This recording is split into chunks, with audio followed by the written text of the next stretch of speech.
किसी माय के लाल ने या किसी बैंक ने वो सिक्का नहीं छापा है जो बैरिस्टर असदुद्दीन ओवैसी को खरीद सके। जोरदार तालियों से जनाब अख्तरुल ईमान साहब का वालिहाना इस्तकबाल करें।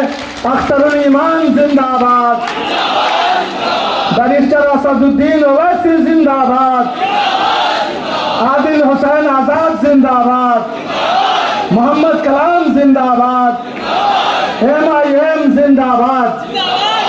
गले में उसके खुदा की अजीब कुदरत है, वो बोलता है तो एक रोशनी सी होती है। तीर खाना है जिगर पर तो जिगर पैदा कर, सर कटाने की तमन्ना है तो सर पैदा कर। ये जो अभी आपने जिंदाबाद के नारे सुने कि ओवैसी जिंदाबाद, अख्तरुल ईमान जिंदाबाद और मोहम्मद कलाम जिंदाबाद, ये नारा कहीं और नहीं बल्कि मिथिला का दिल कहे जाने वाला शहर दरभंगा के अंदर लग रहा है। देखा जा रहा है कि पिछले महीने 2 महीने से दरभंगा के अंदर MIM का डंका बजना शुरू हो गया है। इस वक्त जो स्क्रीन पे आप ये तस्वीरें देख रहे हैं, जिसके अंदर आपको दिखाई दे रहा होगा कि हज़ारों की संख्या में लोग ऑडिटोरियम के अंदर खचाखच भरे हुए हैं। ये किसी और के लिए नहीं बल्कि MIM की सदस्यता लेने के लिए यहाँ पे जमा हुए हैं। लगातार पिछले दिनों से देखा जा रहा है कि दरभंगा के अंदर पार्टी में नए नए जुड़े नेता मोहम्मद कलाम की क़यादत में दरभंगा के युवाओं के अंदर काफ़ी जोश व खरोश देखा जा रहा है MIM पार्टी को लेकर के और असदुद्दीन ओवैसी को लेकर के। दरभंगा के अंदर आज मोहम्मद कलाम की क़यादत में MIM पार्टी का सदस्यता अभियान का कार्यक्रम रखा गया था, जिसमें MIM के बिहार प्रदेश अध्यक्ष अख्तरुल ईमान ने शिरकत की और अपने हाथों से नए लोगों को पार्टी की सदस्यता दिलाई है। अख्तरुल ईमान ने इस मौके पर जनसभा को संबोधित किया। जनसभा को संबोधित करते हुए एक तरफ जहां उन्होंने भाजपा सरकार को आड़ो हाथ लिया, वहीं दूसरी तरफ बिहार की नीतीश सरकार को भी घेरा है। उन्होंने केंद्र की भाजपा सरकार पर यह आरोप लगाया कि यह सरकार नफरत की राजनीति करती है, धर्म के नाम पर लोगों को बांटने का काम करती है। वहीं बिहार की नीतीश सरकार पर यह आरोप लगाया कि यह सरकार वादे तो करती है आम लोगों को रोज़गार देने की, आम लोगों की परेशानियों को दूर करने की, लेकिन यह सरकार उन वादों पर खरी नहीं उतरती। अख्तरुल ईमान ने गंभीर आरोप लगाते हुए बिहार सरकार से लेकर के बिहार के जो प्रशासनिक पदाधिकारी हैं, अधिकारी हैं, उसके ऊपर भी गंभीर आरोप लगाया। ख़ास तौर से जो शराबबंदी नीति है नीतीश कुमार की, उस पर उन्होंने घेरा नीतीश सरकार को कि किस तरह से बिहार के अंदर में जो है शराबबंदी फेल है और एक सोची समझी साजिश के तहत नीतीश कुमार ने पहले तो पूरे बिहार में शराब के ठेके खुलवाए, शराब की दुकानें खुलवाई गली गली और गाँव में। जब लोग शराब पीने के आदी हो गए तो अचानक से एक फैसला लाया और कहा कि बिहार में शराबबंदी होगी। इस पर उन्होंने घेरा है कि जब पहले शराब खुलेआम बिकती थी, सरकारी आदेश पे बिकता था तो उसका रेवेन्यू सरकारी खजाने में जाता था, लेकिन नीतीश ने बड़ी ही चालाकी के साथ शराबबंदी किया और फिर पूरे बिहार के अंदर शराब आज बिकती है और उससे जो पैसा उगाही होता है वो अब नीतीश के सीधा अपने ख़जाने में यानी कि उनके पार्टी के ख़जाने में जाता है, जिससे नीतीश कुमार को अपनी पार्टी चलाने में काफ़ी मदद मिलती है और इस तरह से बिहार के लोगों को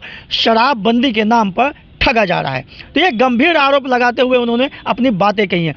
आइए हम आपको सुनाते हैं कि अख्तरुल ईमान ने ख़ास तौर से जो पत्रकारों के सवाल थे उन पर बात करते हुए उन्होंने क्या कुछ कहा।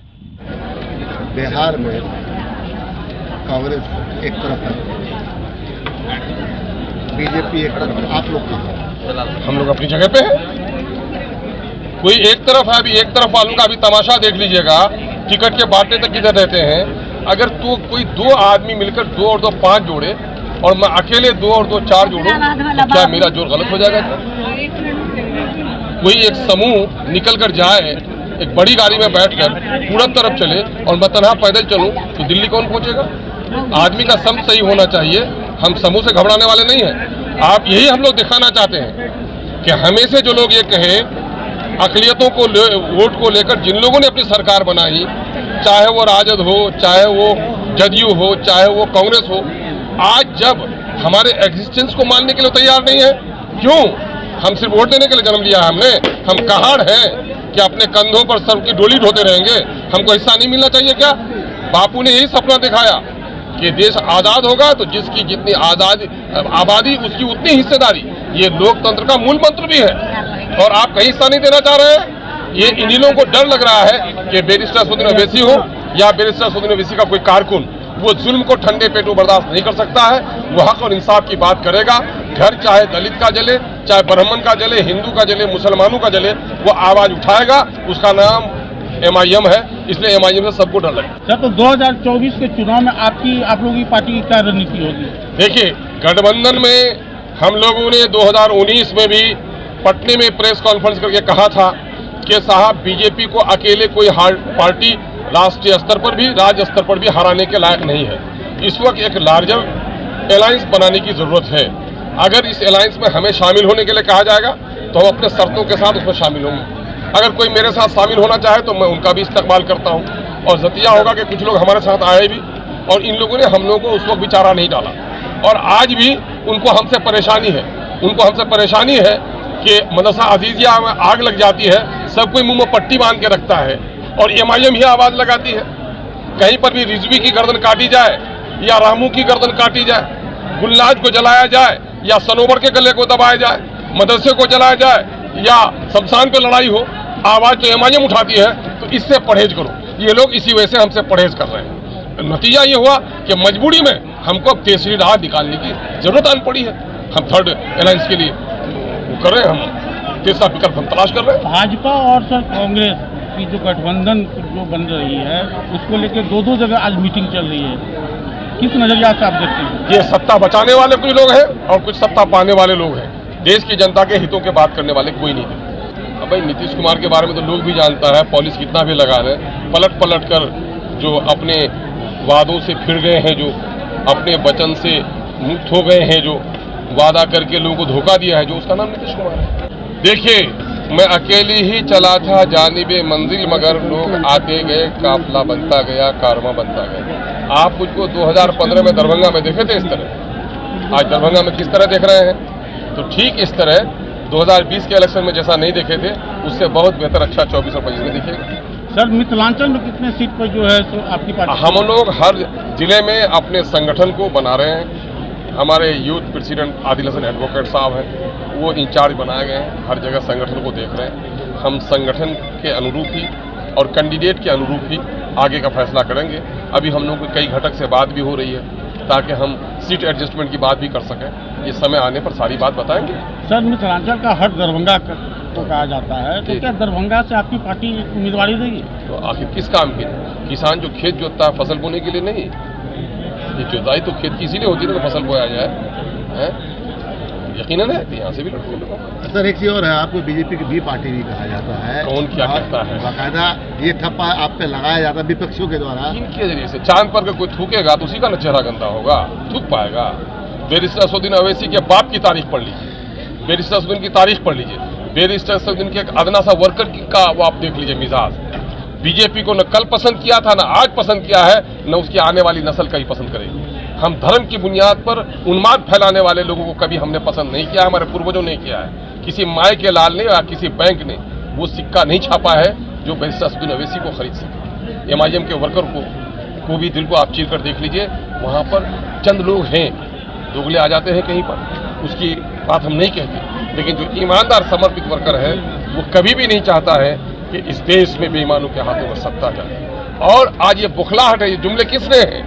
ये जुमले उन लोगों के हैं जिन लोगों ने माइनॉरिटी का वोट लेकर शासन बनाया, माइनॉरिटी के कंधों पर चढ़कर राज तख्त पर पहुंचे, वो माइनॉरिटी के कंधों पर इसने डोली पर बैठ करके राजमहल तक गए। उन लोगों के जुमले हैं, उनको बेचैनी हो रही है कि जिनको गुलाम बना के रखा था वो तो आज़ादी की बात कर रहा है। मैं साफ कहता हूँ, ये सो कॉल्ड सेकुलर पार्टियां और अंग्रेजों में थोड़ा ही फर्क है। अंग्रेजों ने सबको गुलाम बनाकर रखा था, ये सो कॉल्ड सेकुलर पार्टियां ने देश आजाद देश में मुसलमानों को गुलाम बना रखा। जी, क्या अभी अगर आप लोगों को महागठबंधन बुलाती है तो आप लोग जाएंगे? अब वक्त आएगा तो उस पर हम लोग फैसला करेंगे। हम लोग बीजेपी के खिलाफ लड़ाई लड़ने के लिए, कुर्बानी देने के लिए और अपना समझौता करने के लिए हर जगह तैयार है। आपने कहा कुछ शराइत पे हम यकीनन है। शराइत? अरे भाई, शायद तो ये होंगे, गरीबों का इंसाफ हो, बिहार का जो शोषित दलित वंचित वर्ग है, वो क्षेत्र जिसमें विकास नहीं हो सका है, उनका विकास हो, ऑफिसों से करप्शन हटे, है ना। ये शराब के नाम पर जो धंधा पैसा वसूली हो रही है, इस पर रोक लगे, ये सारे मामले हैं, शरायत है हमारे हिंदू मुस्लिमों के दरमियान में जो नफरत फैलाई गई है उसको मोहब्बत की फिजा बनाई जाए, यही तो है। दरभंगा में आपने एक बड़ी जनसभा को संबोधित किया, बहुत सारे लोग आपकी पार्टी की सदस्यता लिए, कौन कौन से लोग लिए हैं, किस किस समुदाय के लोगों ने लिया है और इस पर आपका क्या कहना है? हमारे यहाँ पर झा जी बैठे हुए हैं, अभी तो कुछ ही लोगों का नाम है। यहाँ पर ब्रिज मोहन झा जी बैठे हुए हैं, गगनदेव झा ने भी लिया है, निचारी मंडल भाई ने भी लिया है, सनत नारायण मंडल ने भी लिया है और शरद पासवान ने भी लिया है। तो ये सारे लोग हैं। राजेश शाह ने लिया है, सुनील यादव भाई ने भी लिया है, विक्रम सिंह ने भी लिया है, नवीन सिंह ने भी लिया है और इस तरह सैकड़ों, शिवानंद पांडे जी भी ने लिया है। पांडे जी भी हैं, झा जी भी हैं, राजपूत भी हैं, दलित भी हैं, पासवान भी हैं। ये एक समूह है। भारत जो एक बगीचा है, हर किस्म का फूल होना चाहिए और आज MIM के दामन में हर रंग का फूल मौजूद है। मिथिलांचल में मोहम्मद कलाम आपकी पार्टी से नए जुड़े हैं, जिसके बाद देखा जा रहा है कि दरभंगा के अंदर जो है MIM को लेकर के काफ़ी सरगर्मी तेज हो गई है, लोगों की जुबान पर नाम आने लगा। ऐसे में आप क्या कहेंगे? यकीनन हम साधुवाद देते हैं, हम मुबारकबाद देते हैं, हम उनको दिल की गहराइयों से इस्तकबाल करते हैं। ऐसे जाले नौजवानों को जो कुर्बानी देकर कौम के खातिर, मिल्लत के खातिर, क्षेत्र के खातिर, इंसानों के खातिर कुर्बानी दे सकते हों। यकीनन है कि आज सत्ता में जो पार्टी बैठी हुई थी उसकी गुर्बत को छोड़कर उसने MIM का दामन थामा है। अब सीमांचल में एक चिराग जला था, वहाँ के लोगों को जगी है।